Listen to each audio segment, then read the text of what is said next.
Now, I've recommended on this channel multiple times not to pick any Man City players that aren't Erling Haaland or Ederson. I know you can't resist it though, that's why you've clicked on this video. So here are my final thoughts going into Game Week 37, where I talk about who I think the best Man City assets are.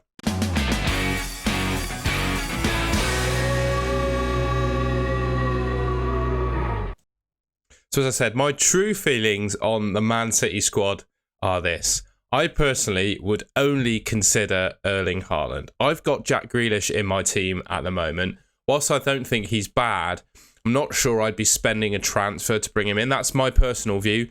I've already got him in my team, so I think it's hard to justify transferring him out with the minutes that I expect him to get. I don't personally like Ederson. I know I said they'd be the only two I recommend. I don't actually like Ederson. I don't think he makes enough saves, and it's quite clear this season he's not been keeping enough clean sheets either. I think someone like David De Gea, for example, is a much better option. There are lots of people on Twitter, Luke Disable and Alex MCFC, as well as Jump the Wave, who does a 20-man Man City team lineup prediction every week. And one thing it's deduced for me is that it's impossible to predict 11 for 11 every week who Pep Guardiola is going to play. So my personal opinion, I know you're ignoring it to watch this video, is I don't really fancy any Man City players beyond Erling Haaland. Okay, now that's out the way, it's important really to, before we get into exactly which Man City players to pick, we've got to predict who's going to play. And I think you have to start by looking at the league table. So the title could quite easily be wrapped up during Game Week 37. If Man City win their next game and Arsenal lose, the title falls to Man City. Man City could win their first game and then win their second game, and they've got the title. Game Week 38 is a freebie for whoever can play. In my opinion, Arsenal are going to win their fixture, and Man City are going to win their first fixture, which means the title will go to the second fixture of double Game Week 37, which for me suggests that Pep Guardiola is going to play a strong team in both games of the game week. As we know in the past, when Pep Guardiola's got his title wrapped up, we know he can like to switch the teams, play the likes of Scott Carson, for example, in goal, which would well and truly ruin some people's teams. For me, I think Game Week 38 could see some pretty massive rotation. Players that haven't got minutes, like Cole Palmer, already mentioned him, Scott Carson, Sergio Gomez, the left back, they could all get minutes in Game Week 38 because there's nothing left to play for Man City. As well, in the Premier League at least, they of course have the FA Cup final and Champions League to come. So I think in order to help us predict how Pep Guardiola is going to line up in Game Week 37, it's important to have a look at his last three named starting 11s. So he played a Champions League fixture midweek against Madrid away, Premier League fixture Everton away at the weekend, midweek Real Madrid at home in the Champions League, and then they've got a Premier League game this weekend. Looking at the players and the rotation that he's done, I would suggest the team he's going to line up with for the first fixture of Game Week 37 at least is going to be similar to the one that played against Everton. Gundogan, because he's just played so many minutes, he started all three of those games you're looking at there. Maybe he's the one sacrifice, but I do think the likes of Haaland, Foden, Alvarez, Mahrez, Akanji, he'll probably play. We know Pep Guardiola's got a history of, regularly playing some defenders, looking at Cancelo last season, that he sees, to be really strong and fit in the team. Ruben Diaz, I think he's got a good chance of starting as well. But yeah, as I said, I think the trend, we've got a similar trend to what we've seen in the last three game weeks. Champions League midweek, Premier League weekend, Champions League midweek, and then Premier League this weekend coming up. So it would lead me to believe the team is going to be somewhat similar to the team that played Everton away. Okay, so the first Man City player I think is going to play the most minutes is Ederson.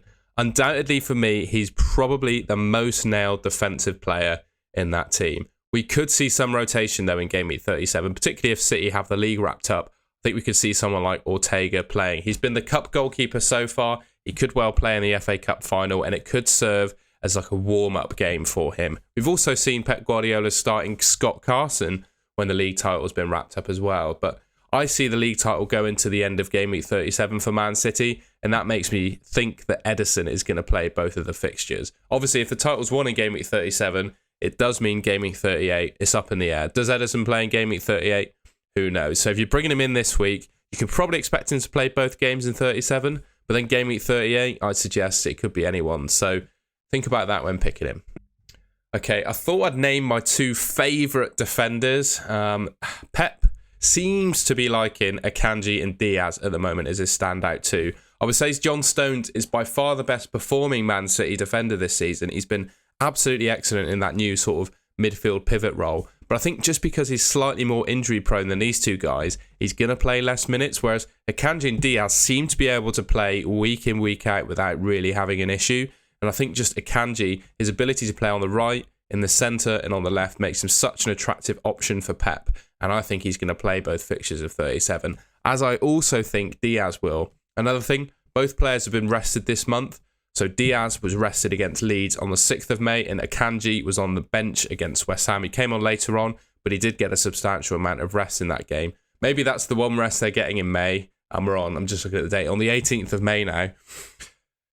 A couple of weeks ago, those rests were. I feel like, those rests are still going to count for something and they're going to play both fixtures in 37. And as I said, when talking about the defenders, we saw with Cancelo last season, Pep has shown that he can consistently start defenders when they're in very good form. And I'd like to say both Akanji and Diaz are in that really good form. And looking at their defensive sort of clean sheet odds, I've put it in the bottom right, as you can see there, courtesy of Draft Hound. 55% clean sheet odds against Chelsea at home and 29 against Brighton away. I think you could probably back Man City to keep at least one clean sheet this week. So for me, I think Akanji and Diaz are the standout defenders. Now, looking at the midfield and the players that I think are worth picking in FPL, for me, it's impossible to say that any of these players are going to start both games of the double. I would suggest that they all get a good amount of minutes. So I think, Foden and Mahrez are going to start this first game. Grealish is probably going to start the second game. Mahrez, because he's, got that right-hand side, he's sort of the favoured player on that right-hand side for City. Obviously, Bernardo's been playing in the Champions League, but Premier League, it seems that Mahrez is the favourite sort of right winger, which leads me to believe he could be the most likely to play both games of the double. Obviously, Foden and Grealish both occupy that left-hand side.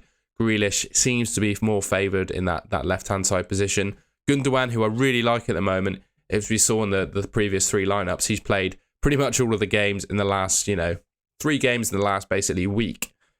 So I think he's going to get a rest for this first fixture of 37. And you can see the stats there. Ultimately, there ain't much to choose between them all. I'd say Gundogan, although his stats are the lowest, this is across the whole season. So I'd say recently, he's probably had the best. But over the course of the season and in general, Mahrez seems to be the best of this bunch. And to be honest, he would be my recommendation of this lot, purely because I think he's got that right-hand side nailed in the Premier League. I say nailed, that's the wrong term, but I think he's the most likely of them all to start the 2 games. But ultimately, bar Gundogan, I think the minutes are going to be fairly even across Grealish, Foden and Mahrez.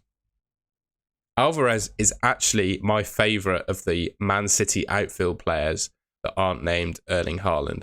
I think he's going to start against Chelsea, given previous rotation. And I think Haaland is due an early substitution against Brighton. So Alvarez could come in there and get quite a few minutes in that game. And again, we're talking about players, could feature in 38 that haven't played a lot this season. Obviously, Alvarez has played a good amount this season. But I do feel like he could start in game week 38 should the league be wrapped up, as well as game week 37 should the league be wrapped up. I think he could start both games in that as well. He's got good underlying numbers, 0.56 expected returns per 90. All those things together, I think the expected minutes for Alvarez are higher than any of those midfielders. I think he's going to, like I said, I think he's going to play the first fixture in 37. If the league is wrapped up, could well start the second. If the league isn't wrapped up, I think he could come on and get some minutes in place of Haaland for Brighton away. And then 38, when I expect the league to be wrapped up, he could get a start then as well. So based on that, I think his expected minutes are good. And he is my personal favourite Man City option beyond Erling Haaland. And that's the end of the video. I hope you enjoyed it. I delved into a bit of a new territory there because I'm never usually one to predict Man City teams, etc. But I hope you appreciate my analysis and can take something from it. I never claim to be an expert, even like fantasy football expert, let alone a Man City lineup prediction expert. But I think there's logic behind what I've explained there, and hopefully you can take that on board when trying to select your teams. If you did enjoy the video, I'd really appreciate it if you could leave me a like rating and subscribe to the Golden Goal channel down below. And I'll see you for the deadline stream on Saturday morning.